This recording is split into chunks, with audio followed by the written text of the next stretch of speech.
چند دنوں بعد اعلان ہوگا کہ مبارک ہو، ماہ رمضان کا چاند نظر آ گیا ہے۔ یہ اعلان سنتے ہی عاشقان رسول جھوم اٹھیں گے، چہروں پر تازگی آ جائے گی، مسجدوں کی رونق بڑھ جائے گی۔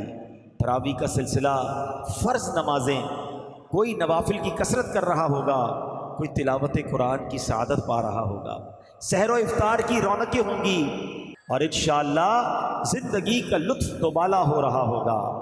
خدا کی ہے عنایت، ماہ رمضان آنے والا ہے، ہوئی مولا کی رحمت، ماہ رمضان آنے والا ہے۔ خوشی سے جھومتا ہے دل، مچی ہے قلب میں ہلچل، ملی عاشق کو فرحت، ماہ رمضان آنے والا ہے۔ ماہ رمضان کے بارے میں قرآن مجید فرقان حمید میں کس خوبصورت انداز میں ایک گویا اناؤنسمنٹ کیا گیا ہے، ایک اعلان کیا گیا ہے۔ چنانچہ قرآن پاک کے دوسرے پارے سورہ بقرہ آیت نمبر 185 185 میں اللہ فرماتا ہے، شہر رمضان الذی انزل فیہ القرآن ہدی للناس وبینات من الہدی والفرقان فمن شہد منکم الشہر فلیصم۔ سبحان اللہ، کیا فرمایا؟ رمضان کا مہینہ ہے جس میں قرآن نازل کیا گیا، جو لوگوں کے لیے ہدایت اور رہنمائی ہے اور فیصلے کی روشن باتوں پر مشتمل ہے۔ تو تم میں جو کوئی یہ مہینہ پائے تو ضرور اس کے روزے رکھے۔ یہ آیت نمبر 185 سورہ بقرہ پارہ نمبر 2 کا ایک حصہ ہم نے سنا۔ یہ پوری آیت نہیں ہے، اس کا ایک پارٹ ہے۔ اس آیت کریمہ میں رمضان کا تعارف پیش کیا گیا ہے۔ فرض روزوں کے لیے ایک مہینہ مخصوص ہے، اور مبارک مہینہ ماہ رمضان ہے۔ بھائیوں بہنوں، کرو سب نیکیوں پر نیکیاں، پڑ گئے دوزخ پہ تالے، قید میں شیطان ہے۔ سبحان اللہ، رمضان پا لینا، رمضان مبارک کی بابرکت مقدس منور گھڑیوں تک پہنچ جانا، یہ بہت بڑی سعادت ہے۔ بہت ہی بلند مرتبہ صحابی، رمضان کی اہمیت کو سمجھیے گا۔ رمضان کے روزوں کی اور عبادت کی جو اہمیت ہے نا، کمال کی حدیث اور بہت خوبصورت واقعہ سنانے جا رہا ہوں۔ ایک صحابی حضرت طلحہ بن عبید اللہ رضی اللہ تعالیٰ عنہ فرماتے ہیں کہ ایک مرتبہ دو شخص بارگاہ رسالت میں حاضر ہوئے، اور دونوں نے کلمہ پڑھا اور درجہ صحابیت کے مرتبے پر پہنچ گئے، یعنی دونوں صحابی ہو گئے۔ اب اس میں ایک جو تھا نا بھائی، ان کا ایک صحابی جو تھے وہ بڑی عبادت کرتے تھے، بڑی ریاضت کرتے تھے، بڑے نوافل پڑھتے تھے، اور اس کے کچھ عرصے بعد انہوں نے ایک جہاد میں شرکت کی، غزوے میں شرکت کی، اور اس میں شہید بھی ہو گئے۔ اچھا، اس کے ایک سال کے بعد دوسرے بھائی کا بھی انتقال ہو گیا، دوسرے صحابی تھے ان کا بھی انتقال ہو گیا۔ اچھا، اب کیا ہوا کہ حضرت طلحہ رضی اللہ تعالیٰ فرماتے ہیں کہ میں نے ایک رات خواب میں دیکھا کہ کیا دیکھتا ہوں کہ جنت کے دروازے پر کھڑا ہوں، یہ دونوں صحابی رسول رضی اللہ تعالیٰ مجمعین جنت کے دروازے پر کھڑے ہیں۔ جس کا بعد میں انتقال ہوا نا، جنت میں سے اندر سے کوئی شخص باہر آیا، اور جس کا بعد میں ایک سال بعد انتقال ہوا انہیں لے کر جنت میں چلا گیا۔ تھوڑی دیر ہوئی تو پھر وہ باہر آئے، اور جو صحابی شہید ہوئے تھے، زیادہ عبادت کرتے تھے، ایک سال پہلے انتقال ہو گیا تھا، ان کو لے کر جنت میں چلا گیا۔ صحابی بڑے حیران ہوئے کہ شہید ہونے والے، زیادہ عبادت کرنے والے، زیادہ ریاضت کرنے والے بعد میں جنت میں جا رہے ہیں، اور کم عبادت ریاضت کرنے والے شہید بھی نہیں ہوئے، نارمل زندگی گزاری، نارمل انتقال ہوا، اور یہ پہلے جنت میں چلے گئے۔ بڑے کنفیوز، حیران بھی ہوئے کہ یہ معاملہ کیا ہے۔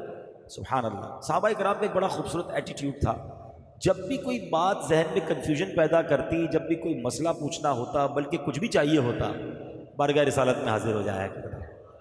ان کو یہ معلوم تھا، نہیں سنتا ہی نہیں مانگنے والا تیرا۔ آقا کے پاس آ کے عرض کرتے کہ حضور یہ ماجرا کیا ہے، شہید ہونے والا بعد میں اور نہ شہید ہونے والا پہلے جنت میں چلا گیا۔ اب جو نبی پاک نے جواب ارشاد فرمایا نا، وہ سنیے گا۔ اللہ کے حبیب علیہ السلام فرماتے ہیں کہ یہ دوسرے صحابی ایک سال زیادہ زندہ نہیں رہے؟ کہ جی حضور ایک سال زیادہ زندہ رہے، تو کیا اس نے شہید ہونے والے کی نسبت، کیونکہ مسلمان تو ساتھ ہی ہوئے تھے، تو شہید ہونے والے کی نسبت ایک سال رمضان کے زیادہ روزے نہیں رکھے؟ ہاں، روزے تو ایک سال زیادہ رکھے۔ فرمایا کیا اس نے وفات پانے والے صحابی سے زیادہ سجدے نہیں کیے؟ ہاں، سجدے بھی زیادہ کیے۔ تو پیارے آقا علیہ السلام نے فرمایا بس اسی وجہ سے ان دونوں کے درمیان زمین و آسمان کا فرق ہے۔ اللہ، یہ بات بڑی سمجھنے والی ہے۔ ہاں یہ بات بڑی سمجھنے والی ہے. یہ درازی عمر بہت بڑی سعادت ہے، مگر سعادت پتہ ہے کس کے لیے ہے؟ اب ذرا سمجھیے گا.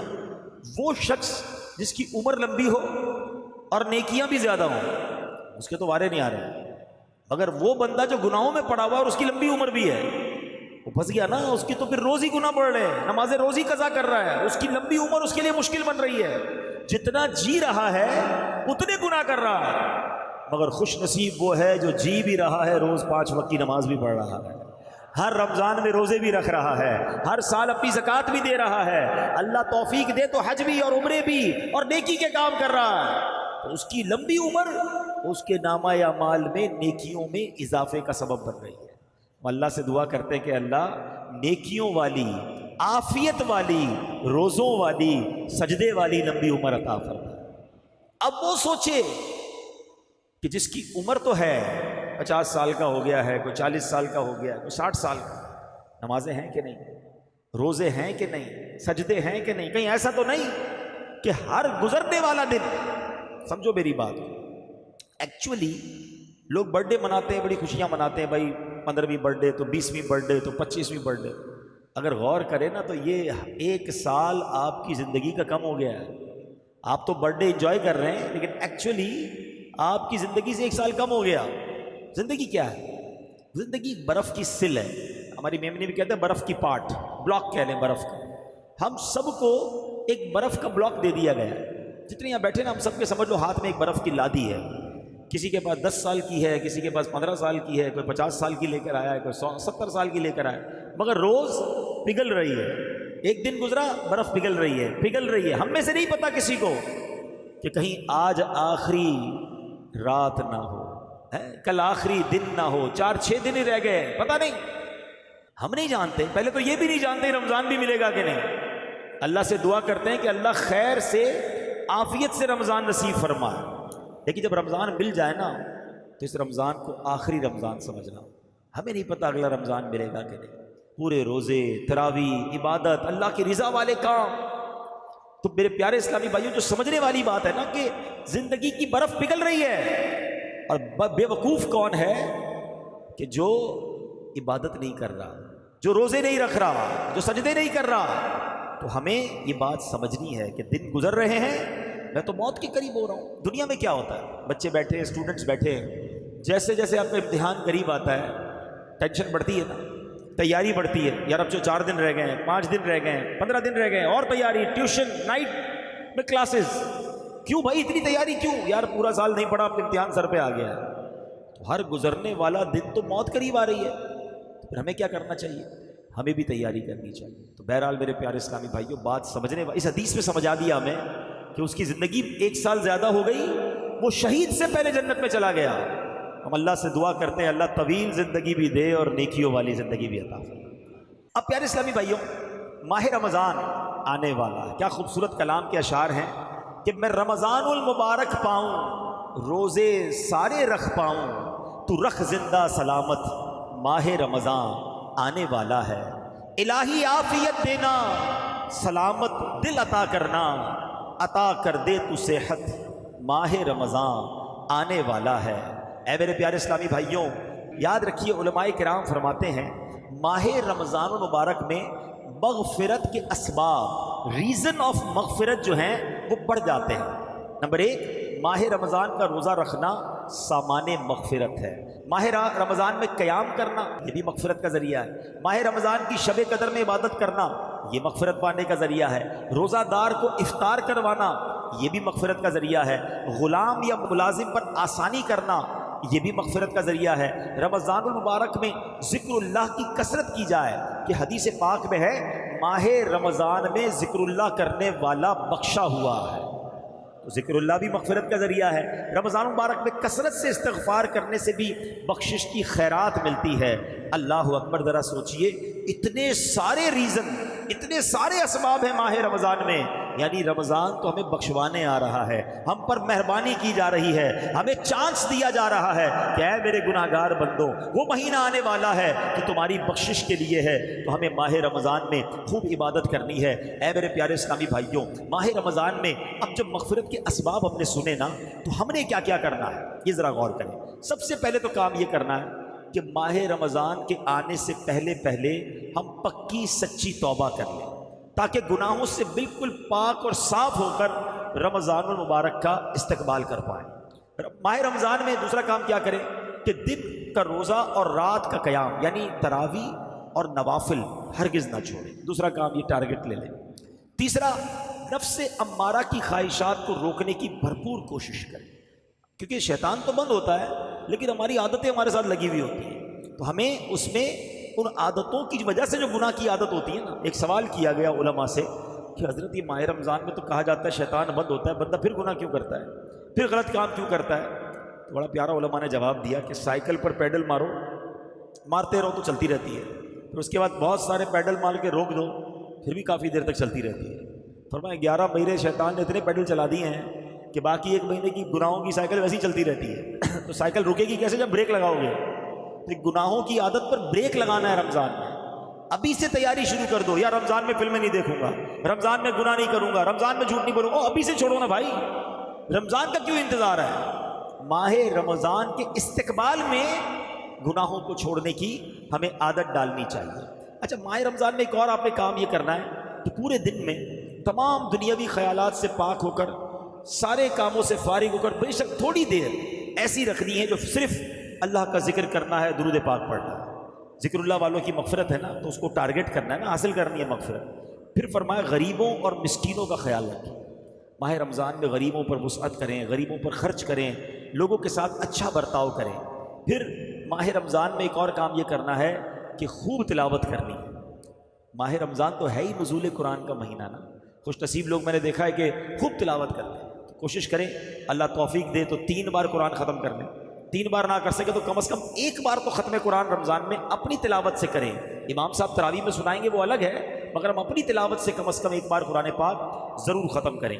اچھا، پھر اس مہینے میں اب میں یہ چاہتا ہوں کہ سرور کائنات علیہ الصلوۃ والسلام رمضان کیسے گزارتے تھے ہم یہ جانیں، کیونکہ ہم تو امتی ہیں نا، آقا کو رمضان عطا کیا گیا، ہم دیکھیں کہ سرور کائنات اللہ کے حبیب علیہ الصلوۃ والسلام کا رمضان کیسا ہوتا تھا۔ اب غور سے سنتے جائیں، پیارے آقا علیہ الصلوۃ والسلام کا ماہ رمضان میں پہلی ادا، کچھ پوائنٹس ہیں۔ پہلا پوائنٹ کیا ہے کہ پیارے آقا علیہ الصلوۃ والسلام ماہ رمضان کا بھرپور طریقے سے استقبال کرتے تھے۔ رجب آ جاتا نا تو رجب سے ہی نبی پاک رمضان تک پہنچنے کی دعائیں کرنا شروع کر دیتے، اللہم بارک لنا فی رجب و شعبان و بلغنا رمضان، اے اللہ رجب اور شعبان میں برکت دے اور ہمیں رمضان سے ملا دے، ہمیں رمضان عطا کر دے۔ یعنی کتنا انتظار ہے کہ رجب آیا اور دعائیں شروع ہو گئیں، سبحان اللہ۔ دوسرا، میرے آقا کیا فرق کیا کرتے تھے استقبال کے لیے، ویلکم کرنے کے لیے رمضان کو، کہ رمضان کا پڑوسی مہینہ ہے شعبان، پیارے آقا شعبان کے مہینے میں کثرت سے روزے رکھا کرتے تھے، نفلی روزے، گویا رمضان کا استقبال ہو رہا ہے اور رمضان آنے والا ہوتا تو اس کے پہلے استقبالیہ خطبہ دیتے، ماہ رمضان کے فضائل بیان کرتے، اس کی برکتیں بیان کرتے۔ اور سبحان اللہ، میرے آقا جب رمضان کا چاند نظر آتا نا تو چاند دیکھنے کی خاص دعا پڑھتے اور آمد رمضان کی خوشخبریاں دیا کرتے۔ ماہ رمضان جہاں میں پھر آیا، مغفرت کا پیام ہے لایا، رحمت حق کا ہو گیا سایہ، لحظہ لحظہ نزول رحمت ہے۔ ہمیں بھی چاہیے کہ ماہ رمضان کا استقبال کریں، اس کی خوشیاں منائیں، اس کے لیے اپنے آپ کو پریپیئر کریں۔ آئیے میں آپ کو بتاتا ہوں کہ ماہ رمضان کا استقبال دنیا بھر کے مسلم ممالک میں کیسے ہوا کرتا تھا اور چند ممالک میں آج بھی کیسے ہوتا ہے۔ مشہور سیاح ابن بطوطہ لکھتا ہے کہ 727 ہجری کی بات ہے، کہتے میں مصر کے ایک شہر میں تھا، شعبان المعظم کی 29 تاریخ تھی، وہاں کے قاضی صاحب قاضی عز الدین کے گھر پر خوب اہتمام ہو رہا تھا۔ شام کے وقت وہاں علماء اور رؤساء اس کے گھر پر جمع ہو رہے تھے اور ہر آنے والے کا استقبال کیا جا رہا تھا۔ اپنی اپنی جگہ سب بیٹھ گئے۔ جب قاضی صاحب آئے تب یہ قافلہ دھوم دھام سے روانہ ہوا اور یہ سارے قافلے والے ایک بلند جگہ پر پہاڑ پر پہنچے، وہاں قالین بچھے ہوئے تھے، سب نے مل کر رمضان کے چاند کو دیکھنا شروع کر دیا۔ جیسے ہی چاند نظر آیا پھر وہاں دعائے خیر کی گئی اور اس کے بعد نماز مغرب ادا کی گئی اور اس کے بعد سارے شہر والے ہاتھوں میں فانوس لیے، اپنے ہاتھوں میں قندیلیں لیے، گویا رمضان کا استقبال کرتے ہوئے سڑکوں پر نکل آئے۔ اور اس کے بعد ماہ رمضان کا اسی طرح ہر سال استقبال ہوتا۔ ان کا کہنا یہ ہے کہ لوگ سواری کا دن کہا کرتے جس دن رمضان کا چاند نظر آتا۔ اسی طرح میرے پیارے اسلامی بھائیوں، مغربی ممالک یعنی یہ جو مراکش اور اس کے اطراف کے ممالک ہیں وہاں کے بارے میں بتایا جاتا ہے کہ شعبان کے آخری عشرے سے ہی رمضان کے استقبال کی تیاریاں شروع ہو جاتی ہیں. اپنے گھروں کی صفائیاں لوگ کرتے ہیں, گھر میں رنگ و روغن کرواتے ہیں, جو چیزیں نئی لینی ہوتی ہیں وہ خرید لیتے ہیں, اور اس کے بعد آمد رمضان پر ایک دوسرے کو مبارکباد دیتے ہیں. اور جب ماہ رمضان کا چاند نظر آتا ہے تو طرح طرح کے قصیدے پڑھے جاتے ہیں, اس کے استقبال کے گویا گیت گائے جاتے ہیں. اہل یمن کا بھی انداز بڑا نرالا ہے. جب ماہ رمضان کی آمد ہوتی ہے تو اہل یمن کلام کے ذریعے, قصیدوں کے ذریعے گویا رمضان کا استقبال کرتے ہیں. اردن میں جب چاند نظر آتا ہے ہوٹل بند کر دیے جاتے ہیں اور سحری کے وقت لوگوں کو جگانے کا اہتمام کیا جاتا ہے. موریتانیہ میں رمضان مبارک کا چاند دیکھنے کا اہتمام ہوتا ہے, اور جیسے ہی چاند نظر آتا ہے ہر طرف خوشی پھیل جاتی ہے, لوگ ایک دوسرے کو مبارکباد دیتے ہیں. صومالیہ میں آمد رمضان کی خوشی میں مساجد کو سجایا جاتا ہے, اور ترکیہ میں اس مہینے کو مہینوں کا بادشاہ کہا جاتا ہے. الغرض میرے پیارے اسلامی بھائیوں, اچھا انڈونیشیا کا تو عالم یہ ہے کہ وہاں لوگ رمضان کا چاند دیکھنے کے لیے ننگے پاؤں تعظیم کے ساتھ جاتے ہیں.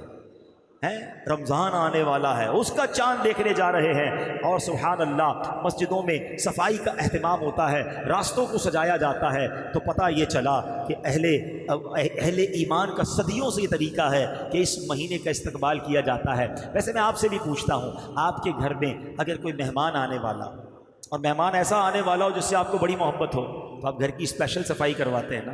اور ایسا مہمان ہو جس کی آمد کا پورا برس انتظار ہو تو نئے نئے کھانے بناتے ہیں, بڑا گھر میں خوشبو کا اہتمام کرتے ہیں.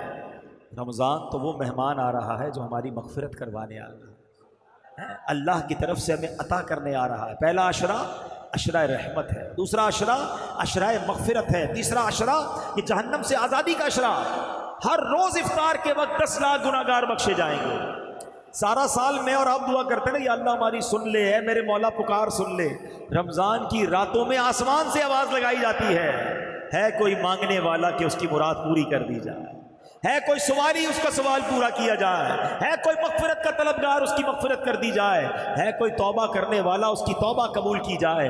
یعنی ہم پر تو وارے نیارے ہو گئے. سارا سال شیطان ہمیں بہکاتا ہے, شیطان ہی کو بند کر دیا گیا ہے کہ میرے بندو آؤ رحمان کی عبادت کر لو, رحمان کی عبادت کر کے اپنی جھولیاں بھر لو. تو بتائیے ہمیں کتنا اہتمام کرنا چاہیے. کرنا پتہ کیا ہے, پہلے تو توبہ کر کے دل سجائیے کہ یار رمضان آنے والا ہے, اب سے کوئی نماز قضا نہیں ہوگی, اب سے جھوٹ نہیں بولوں گا, اب سے حرام کام نہیں کرنا, فار دا ویلکم آف رمضان. پھر اپنے گھر کی صفائی کیجیے. ہاں آپ کو مزہ آئے گا, یقین کریں, اسپیشل صفائی کرائیں کہ رمضان آنے والا ہے, گھر میں تمام برتن کپڑے سب چیزیں صاف ستھری کر لو. اگر اللہ نے توفیق دی ہے تو رمضان میں عبادت کے لیے 1-2 نئے جوڑے سلوا لیں کہ جب عبادت کروں گا تو اچھے کپڑے پہن کر. یہ بھی ہمارے علماء کا طریقہ رہا, اولیاء کا طریقہ رہا کہ عبادت کا لباس الگ رکھا تھا. ہمارے یہاں بڑا پرابلم ہے. پرابلم کیا ہے کہ اول تو سارا سال مسجد میں آتے نہیں, اب جب رمضان ہوتی ہے تو سب نے آنا ہے, تو یہ بھی نہیں سوچتے کہ مسجد کا ادب کیا ہے. میلے کچیلے کپڑے, پسینے والے کپڑے ایسے آ جاتے ہیں مسجد. اب جب مسجد میں آتے ہیں تو خود کو بھی تکلیف, برابر والوں کو بھی تکلیف, آپ کو پتہ ہے فرشتوں کو بھی تکلیف ہوتی ہے.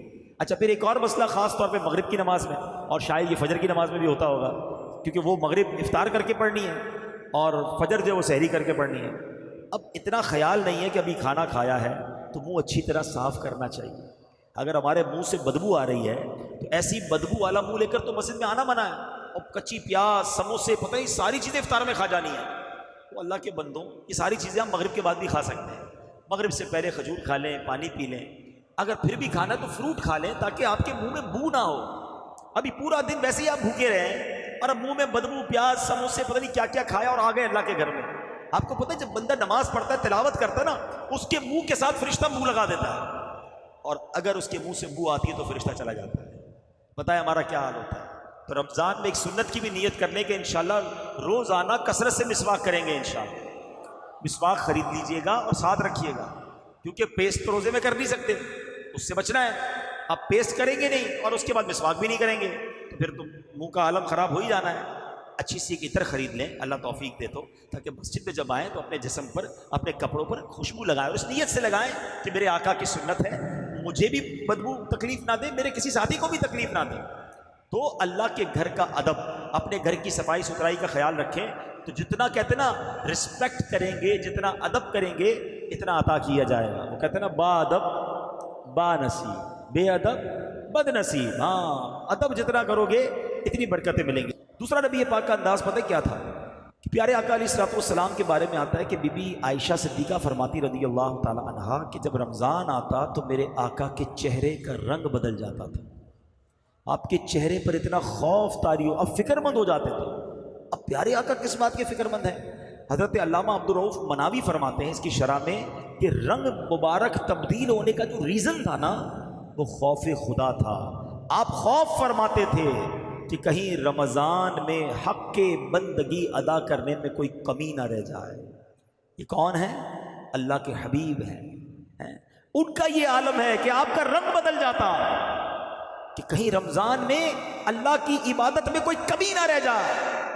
اور ہمارا عالم کیا ہے؟ پیسے کمانے میں کوئی کمی نہ رہ جائے۔ اور ہمارا حال یہ ہے کہ رمضان کو ہم نے فوڈ فیسٹیول بنا دیا۔ کچھ لوگوں نے فوڈ فیسٹیول بنا دیا، کھانے پینے کا مہینہ، کچھ لوگوں نے اسپورٹس فیسٹیول بنا دیا، کھیل کود کا مہینہ، اور کچھ لوگوں نے کمائی کرنے کا بزنس فیسٹیول بنا دیا کہ پیسے کمانے کا مہینہ۔ اور چوتھی قسم بھی ایک ہے شاپنگ کا مہینہ۔ توبہ توبہ، کوئی تو کہے عبادت کا مہینہ ہے۔ چار دوست ملتے ہیں، کہتے ہیں یار آج کدھر افطار کرنا ہے، آج سحری میں کدھر چلنا ہے، آج رات کہاں گھومنا پھرنا ہے۔ ارے کیا ایسا نہیں ہو سکتا کہ چار دوست مل کر کہیں کہ آج تراویح کہاں پڑھنی ہے، رات کو بیٹھ کر تلاوت کدھر کرنی ہے؟ یار کہیں ذکر اللہ کی محفل ہو تو وہیں چلتے ہیں، کہیں درس قرآن سننے چلتے ہیں، چلو یار اللہ کے گھر میں عبادت کرتے ہیں۔ یہ مہینہ عبادت کے لیے آیا ہے۔ ہر طرف بورڈ لگ جاتے ہیں، all you can eat, Ramzan offer burger, تو رمضان آفر فرائز، تو فلاں فلاں۔ مطلب ایسا لگتا ہے کہ مسلمان بیچاروں کو پورے سال میں ایک مہینہ کھانے کے لیے ملا ہے، یہ روزے کے لیے ملا ہے، یہ عبادت کے لیے ملا ہے۔ ہم کیوں ایسا کرتے ہیں؟ اچھا سائنٹیفکلی میں آپ کو ایک بات بتاؤں، اب تو خیر کہتے ہیں نا بہت ساری چیزیں سائنس سمجھا دیتی ہے۔ ہماری میمنی میں کہتے ہیں ہم کہ ہارے نہ مریو وارے وریو۔ کیا ہوتا ہے کہ پہلے لوگ کہتے تھے یار بیمار ہوں تو طبیعت ڈاؤن ہو جاتی ہے روزوں میں، تو کمزوری بہت ہے اس لیے نہیں رکھتا۔ حالانکہ نبی پاک نے 1450 سال پہلے فرما دیا کہ روزہ رکھو صحت مند ہو جاؤ گے۔ اور آج جتنے ڈائٹسٹ جو ڈائٹ کرنے والے اور ڈاکٹرز ہیں اور سائنٹیفک لوگ ہیں وہ سب کہتے ہیں کہ جناب 14 سے 16 گھنٹے کی فاسٹنگ کریں تو آپ کی باڈی جو ہے اس کی بہت شاندار ریکوری شروع ہو جاتی ہے، آپ کا ڈائبٹک لیول ٹھیک ہو جاتا ہے، آپ کا کولیسٹرول ٹھیک ہو جاتا ہے، آپ کا وزن ٹھیک ہو جاتا ہے۔ آپ یقین کریں میں ایسے لوگوں کو جانتا ہوں کہ پورا سال اب 16 گھنٹے بھوکے رہتے ہیں۔ میں ایک صاحب کو ملا، وہ کہتے ہیں میں روز 16 گھنٹے بھوکے رہتا ہوں، میرا جسم بڑا فٹ ہو گیا۔ تو میں نے کہا اللہ کے بندے پھر روزہ ہی رکھ لیا کر۔ اس نے کہا بات تو آپ صحیح کر رہے ہیں، 16 گھنٹے تو ویسے ہی بھوکا رہتا ہوں۔ میں نے سسٹم ایسا بنا لو کہ سحری کر لو، افطار کر لو، روزے کا ثواب روز مل جائے گا، آپ کی ڈائٹنگ بھی ہو جائے گی۔ الحمدللہ اس کے بعد سے اس نے روزے رکھنا شروع کر دیے۔ لیکن مجھے پتا چلا کہ میرے آقا نے تو پہلے ہی کہہ دیا تھا، کاش مسلمان نبی پاک کی بات مانتا نا۔ اب ڈاکٹر کی مان رہے، ہاں 15-16 گھنٹے بھوکا رہو تو باڈی کور ہوتی ہے، باڈی اپنے بہت سارے ایسی چیزوں کو ختم کر دیتی ہے جو بیکٹیریاز ہوتے ہیں، اور بڑی میں نے اس کی تفصیل پڑھی ہے، سائنٹیفک باتیں اس لیے میں یہاں نہیں کر رہا، مگر سمجھو بات کہ نبی پاک نے تو فرما دیا تھا کہ روزہ رکھو صحت مند ہو جاؤ۔ ہونا یہ چاہیے تھا کہ ہم رمضان کا پورا مہینہ روزے رکھتے، ہماری باڈی فٹ ہو جاتی، ہماری بیماریاں دور ہو جاتی، ہمارا ایکسٹرا فیٹ ختم ہو جاتا، ہمارا وزن کچھ اور اچھا ہو جاتا۔ مگر ہم ایسے لوگوں کو بھی جانتے ہیں جن کا رمضان میں وزن بڑھ جاتا ہے۔ کیوں بھائی؟ کیونکہ باقی دنوں میں تو ہم 3 ٹائم کھاتے ہیں اور وہ لوگ رمضان میں 5 ٹائم کھاتے ہیں۔ 5 ٹائم کیسے کھاتے ہیں؟ اور بھائی ابھی تو افطار میں پہلے ڈٹ کر کھائیں گے، پورا دن بھوکا رہا تھا، سحری میں ڈٹ کر اس لیے کھائیں گے کہ پورا دن بھوکا رہنا ہے، تو 2 تو یہ ہو گئے، اب تراویح کے بعد پھر بھوک لگے گی، پھر کھانا ہے، رات کو دوستوں کے ساتھ 2 بجے پھر کھانا ہے، اتنا کھانا ہے تو حال کیا ہوگا باڈی کا، اور سارا تیل والا اور عجیب و غریب کھانا ہے۔ اس بار رمضان میں ایک اور ٹارگٹ لے لو کہ اپنی صحت بھی بہتر کروں گا۔ واقعی یہ موقع مل رہا ہے آپ کو کہ اگر آپ یہ فرائز اور اس طرح کی چیزیں جو آپ کی باڈی پر امپیکٹ کریٹ کرتی ہیں وہ نہ کریں۔ آپ دیکھیں رمضان میں ایک اور میں آپ کو اس کو کیلکولیٹ کرنے کے لیے بتا رہا ہوں کہ 8ویں 10ویں روزے سے آپ کو مسجد میں بہت سارے کھانسنے کی آوازیں شروع ہو جائیں گی۔ شروع کے 2-4 روزوں میں آپ کو کم آئیں گی، اس کے بعد تراویح میں ہر دوسرا آدمی کھانس رہا ہوگا۔ کیوں کھانس رہا ہوگا؟ افطار میں سموسہ گرم چاہیے اور شربت ٹھنڈا چاہیے، دونوں کی لڑائی افطار میں ایک ساتھ کرانی ہے۔ پھر گلا بھی تو پھر بولے گا نا، احتجاج کرے گا، تو گلے خراب ہو رہے ہوتے ہیں۔ پیٹ 10-12 رمضان کے بعد دوست ڈاکٹر بیٹھا ہو تو اس سے پوچھ لیجئے گا، پیٹ کے مریض زبردست کلینک پہ پہنچے ہوئے ہوتے ہیں، ڈرپیں لگ رہی ہوتی ہیں، ڈائریا، اور وہ بھی دعا کرتے ہوں گے یا اللہ ہمارے رزق میں برکت دے۔ اب ہم کھا کے پہنچ رہے ہوتے ہیں وہاں پر، تو کیا عبادت کرو گے یار؟ اگر کھانے کے لیے رمضان آیا ہے تو کیسے تراویح میں دل لگے گا، کیسے عبادت میں دل لگے گا؟ فٹ رکھیں اپنے آپ کو، کھانا کم کھانا ہے تاکہ آپ زیادہ عبادت کر سکیں۔ پیارے آقا فکر مند ہو جاتے، کلر تبدیل ہو جاتا، ہمارے کچھ لوگوں کا کھا کھا کے کلر تبدیل ہو جاتا ہے. ایسا نہ کریں. اس بار اللہ کرے کہ مجھے بھی یہ فکر ہو جائے کہ یا اللہ یہ رمضان میں میری مغفرت ہو جائے, میں کہیں رہ نہ جاؤں. جس کو ٹینشن ہوتی ہے نا کہ روز افطار میں 10 لاکھ بخشے جا رہے ہیں, میرا نام آیا کہ نہیں آیا, کہیں میں رہ تو نہیں گیا. ہر افطار کے وقت ہمارے یہاں دسترخوان پہ بعض اوقات ہنگامہ مچا ہوا ہوتا ہے, جلدی شربت لاؤ, دہی بڑے نہیں آئے, فلاں نہیں آیا. ارے چھوڑو یار, مغفرت کا وقت ہے, ہاتھ اٹھاؤ اور رونا شروع کر دو کہ اللہ آج بخشے جانے والوں میں میرا نام لکھ دے, میرے بچوں کا نام لکھ دے. میں تو آپ کو ایک اور مشورہ دیتا ہوں, گھر کی جو خواتین ہیں نا وہ بھی بیچاری آخری منٹ تک کچن میں رہتی ہیں, ان کو بھی کہہ دو یار 10-15 منٹ پہلے کام کر کے آپ بھی بیٹھ جاؤ آ کر. اور سبحان اللہ کراچی والوں کو تو یہ نعمت حاصل ہے کہ روزانہ افطار سے پہلے شاندار مدنی چینل پر پروگرام چلتا ہے. باقی شہروں والے بھی سن سکتے ہیں مگر کراچی کے چونکہ ٹائمنگ سیم ہوتے ہیں تو امیر اہل سنت کی دعائیں اور مناجات اور بڑا رکت والا ماحول فیضان مدینہ میں ہوتا ہے. ہمارے گھروں میں کیوں نہیں ہو سکتا؟ اگر نہیں جا سکتے فیضان مدینہ تو دسترخوان پر بیٹھے ہوں, والدہ بھی بیٹھی ہو, بھائی بہن بھی بیٹھے ہوں, بچے بھی بیٹھے ہوں, مدنی چینل سامنے, اور کاش سب کے آنسو بہ رہے ہوں کہ اللہ افطار کا وقت ہے, آج 10 لاکھ بخشے جائیں گے, مالک مجھے بھی بخش دے. اور جیسے جیسے دن گزرتے جائیں تو کتنا فکر بڑھتی جائے کہ رمضان جا رہا ہے, میری بخشش ہوئی کہ نہیں. تو کونین کے والی کا عالم یہ تھا کہ آپ فکر مند رہتے تھے, خوف طاری تھا.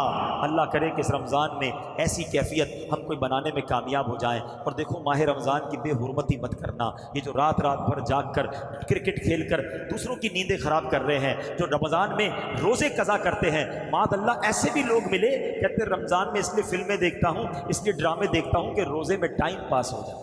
یہ رمضان بڑا مقدس مہینہ ہے, اس کی بے حرمتی کی سزا بھی زیادہ ہے. اس کو اس طرح سمجھو کہ کوئی بندہ روڈ سے گزر رہا ہو, وہاں گالی نکالے, باہر کوئی بری بات کہے, حرام ہے, غلط ہے, مگر مسجد میں آ کر کرے تو آپ کیا کہیں گے؟ یار اللہ کا خوف کرو, اللہ کے گھر میں گالی دے رہے ہو, ادھر کوئی بے حیائی کی بات کر رہے ہو, زیادہ شدت ہو جائے گی نا. کوئی بندہ عام جگہوں پر گناہ کرے, غلط ہے, مکہ پاک میں جا کر کرے, زیادہ غلط ہے نا. تو بالکل اسی طرح عام دنوں میں گناہ کرے, رونگ, لیکن رمضان میں کرے کہ جب اے بندے تیری آسانی کے لیے شیطان کو بھی بند کر دیا گیا, اب بھی تو گناہ سے باز نہیں آ رہا, تو پھر اس کی سزا بھی سخت ہے. اب سنیں, علامہ ابن جوزی لکھتے ہیں کہ اللہ پاک کے آخری رسول مقبول صلی اللہ تعالیٰ علیہ وسلم نے فرمایا, میرے پاس جبریل امین حاضر ہوئے اور عرض کیا, یا رسول اللہ صلی اللہ تعالیٰ علیہ وسلم, روز قیامت ایک نوجوان کو لایا جائے گا, وہ غمگین ہوگا, رو رہا ہوگا, فرشتے آگ اور لوہے کے راڈ سے, گرزوں سے اسے ہانک رہے ہوں گے. وہ نوجوان 1000 سال تک الامان الامان پکارتا رہے گا, لیکن اس کو امان نہیں دی جائے گی. پھر اس نوجوان کو 1000 سال کے بعد رب قہار کی بارگاہ میں پیش کیا جائے گا. اللہ پاک فرشتوں کو حکم دے گا کہ اسے منہ کے بل گھسیٹ کر جہنم میں ڈال دو. میرے آقا علیہ الصلوۃ والسلام کے, اے جبریل یہ کون ہوگا؟ عرض کیا حضور وہ آپ کا امتی ہوگا. فرمایا اس کا گناہ کیا ہوگا؟ عرض کیا یا رسول اللہ صلی اللہ تعالیٰ علیہ وسلم, یہ وہ بد نصیب ہے جس کی زندگی میں رمضان المبارک تو تشریف لایا مگر توبہ و استغفار کی بجائے ماہ رمضان کو اس نے گناہوں میں گزار دی.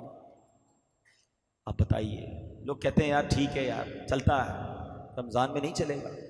رمضان میں یہ جو سوشل میڈیا ہے نا, میں آپ کو صحیح بتاؤں, سب سے زیادہ گناہ کروانے کا ہمارا دروازہ یہ ہے. رمضان میں نارملی لوگ فلمیں ڈرامے نہیں دیکھتے, جن کے گھروں میں نہیں, بدقسمتی سے جو دیکھتے ہیں وہ الگ بات ہے, لیکن موبائل تو ہے نا سب کے پاس, ہر گروپ میں ایڈ ہے, ہر پیج کو لائک کیا ہوا ہے. ہم نہیں بھی دیکھنا چاہتے تو جیسے ہی کلک کرتے تو میوزک, گانا, بے پردہ عورت. کیوں دیکھنا ہے بھائی؟ اتنی مشکل سے رمضان ملا, کیا اس لیے ملا کہ میں اللہ کو ناراض کروں؟ ایک روایت میں نے پڑھی جس میں آتا ہے کہ جو رمضان میں ایک گناہ کرتا ہے اس کے 1 سال کے اعمال برباد کر دیے جاتے ہیں. ہمارا بنے گا کیا؟ ہم تو پتہ چلا رمضان میں لوگ بخشے جا رہے ہیں اور ہماری گناہوں کی عادت ہمیں مروا رہی ہے. کیونکہ جھوٹ بولنا, غیبت کرنا, لڑائی جھگڑے کرنا, بے حیائی کی باتیں کرنا, یہ تو کئی لوگوں کی عادت میں ہے. رمضان آنے کے بعد بھی جھوٹ منہ سے نکل رہا ہوتا ہے, گالیاں نکل رہی ہوتی ہیں, کیونکہ عادت تھوڑی ختم ہو گئی. ایسا تو ہے نہیں کہ چاند نظر آیا ہم نے بٹن بند کر دیا, عادت تو ساتھ لگی ہوئی ہے. توبہ بھی کرنی اور کانشیس بھی ہونا ہے, خبردار بھی ہونا ہے کہ نہیں یار کوئی گناہ نہیں کرنا, ایک گناہ پر 1 سال کے اعمال برباد. پلیز میرے پیارے اسلامی بھائی, خدا را ڈونٹ ٹیک ایزی. یہ ہماری مغفرت کروانے, ہمیں رب سے قریب کرنے مہینہ آیا ہے. اس میں گناہ نہیں کرنے, اس میں خطائیں نہیں کرنی, اس میں بے حیائی اور غلط کام نہ کریں. یہ توبہ کر کے بخشش لینے کا مہینہ ہے. کاروبار کے لیے اور ٹائم پڑا ہے یار, لوگ اپنے ابھی بھی سارے سٹور بھر رہے ہوں گے کیا رمضان میں ریٹ بڑھا دیں گے؟ نہ کرو ایسا یار، پورا سال کما لیں گے، غریبوں کے لیے کچھ تھوڑی ڈسکاؤنٹ دے دو۔ یہ کمانے کے لیے مہینہ نہیں آیا، یہ مساوات، یہ خیر خواہی، یہ محبت، یہ ایثار کے لیے آیا ہے۔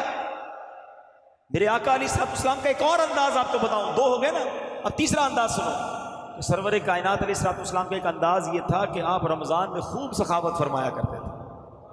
راوی کہتے ہیں جیسے تیز آندھی چلتی نا، میرے آقا کا دریائے سخاوت اس سے بھی زیادہ جوش میں ہوا کرتا تھا۔ اچھا، آقا سے بڑا سخی کون ہے؟ آپ کا تو ویسے ہی دریا بڑا جوش میں ہوتا ہے، مگر رمضان میں ایکسٹرا آرڈنری، جو آتا عطا فرماتے، جو آتا دے دیتے۔ کاش ہم بھی نبی پاک کی سخاوت کا کچھ کہتے ہیں قطرہ ہمیں بھی مل جائے، کہ ہم بھی سخاوت کریں، لوگوں میں تقسیم کریں، غریبوں کا خیال رکھیں۔ مشورہ دوں، ہو سکے تو ایک افطاری کسی غریب کے ساتھ بیٹھ کر بھی کر لینا، ہاں اس کے دل میں خوشی داخل ہو جائے گی۔ افطاری کا سامان بانٹیں، اپنے بچوں کے لیے کپڑے لیں، ایک جوڑا کسی غریب رشتہ دار کے لیے، کسی غریب پڑوسی کے لیے لے لیں۔ افطاری میں بھی اب پتہ ہے بعض اوقات کیا کرتے ہیں لوگ، افطاری گھر میں بنی جو بچ گئی بعض اوقات وہ کسی کو بھجوا رہے ہوتے ہیں۔ نہیں، جو آپ نے اپنے گھر والوں کے لیے بنائی ہے نا، وہی افطاری، بے شک آپ 4 کو نہ کھلائیں، 1 کو کھلائیں، مگر دل سے کھلائیں۔ بہترین کھلاؤ گے بہترین ملے گا، اچھا کھلاؤ گے اچھا ملے گا۔ تو آپ اللہ کی رضا کے لیے رمضان میں خوب سخاوت کریں۔ جنہوں نے زکوٰۃ دینی ہے اپنی زکوٰۃ پہلے سے نکال دیں، تاکہ لوگوں کی عید اچھی ہو جائے، ان کے جناب جو ہے وہ باقی معاملات بہتر ہو جائیں۔ تو نبی پاک خوب سخاوت کرتے رمضان میں، ہم بھی کریں گے انشاءاللہ۔ اچھا، پیارے آقا علیہ الصلوۃ والسلام کا ایک اور خوبصورت انداز کہ آپ جب ماہ رمضان آتا، بی بی عائشہ فرماتی ہے کہ پیارے آقا عبادت پر کمر مان لیا کرتے تھے، اور پورا رمضان اکثر وقت بستر پر نہیں آتے تھے، یعنی آپ ساری رات عبادت کرتے تھے، عبادت پر کمر بستہ ہو جاتے تھے۔ تو کیا ہمارا ایسا کوئی ذہن ہے کہ ہم نے کوئی پلان کیا ہو کہ یار اب میں نے رمضان میں اتنے نوافل پڑھنے ہیں، اتنی تلاوت کرنی ہے، قضائے عمری ہے تو وہ ادا کرنی ہے؟ میرے پیارے اسلامی بھائیوں، رمضان کو پلان کریں، جتنے نوافل ہیں نا پورے پڑھنے، پہلے تو یہ نیت کریں۔ ظہر میں 4 سنت، 4 فرض، 2 سنت اور 2 نفل بھی پڑھیں گے۔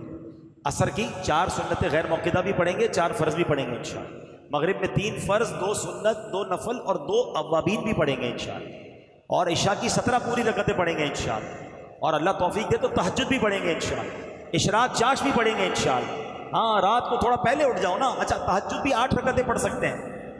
اگر کوئی کہے یار روزانہ 8 رکعت تہجد 8000 روپے ملیں گے، 2 پڑھو گے تو 2000، 8 پڑھو گے تو 8000۔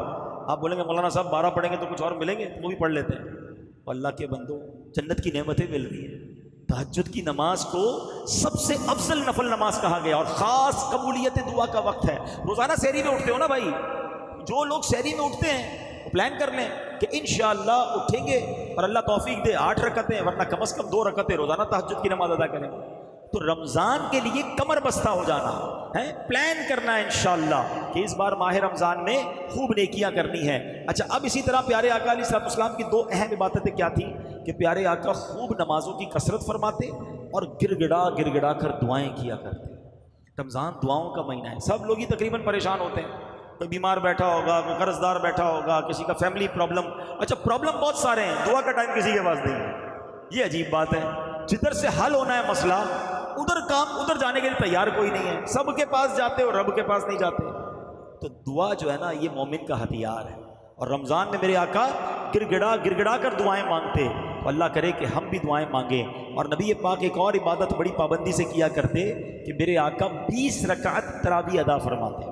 یہ مسکنسیپشن دور کر لیں، نبی پاک نے روزانہ ماہ رمضان میں وتر کے علاوہ 20 رکعتیں ادا فرمائیں۔ تراویح کی انشاءاللہ 20 رکعتیں پوری ادا کریں گے انشاءاللہ۔ اللہ توفیق دے تو با جماعت انشاءاللہ تراویح پڑھیں، تو یہ بھی ایکسٹرا ہو گیا نا، فرض نمازوں کے علاوہ تراویح پڑھیں گے، ہر سجدے پر نیکیاں، تو یہ عبادت آپ نے نہیں چھوڑنی۔ یہاں یہ بھی یاد رکھیں کہ تراویح جو ہے یہ سنت مؤکدہ ہے، اور اس کی ترک کی عادت بنا لینا گناہ ہے، تو تراویح نہیں چھوڑنی ہے بالکل کسی صورت میں بھی۔ خدا نہ خواستہ کسی مصروفیت کی وجہ سے یا اللہ نہ کرے لیٹ ہو گئے، جماعت میں نہ پہنچے، تو اکیلے میں بھی تراویح پڑھنی ہے۔ ایک بڑا مسکنسیپشن ہمارے شہر میں شروع ہو گیا ہے کہ جب سے یہ 3 روزہ تراویح، 5 روزہ تراویح، 7 روزہ تراویح شروع ہوئی ہے، تو کچھ لوگوں نے یہ سمجھ لیا کہ بس 3 دن میں پورا قرآن ہو گیا، اب چھٹی ہو گئی تراویح کی۔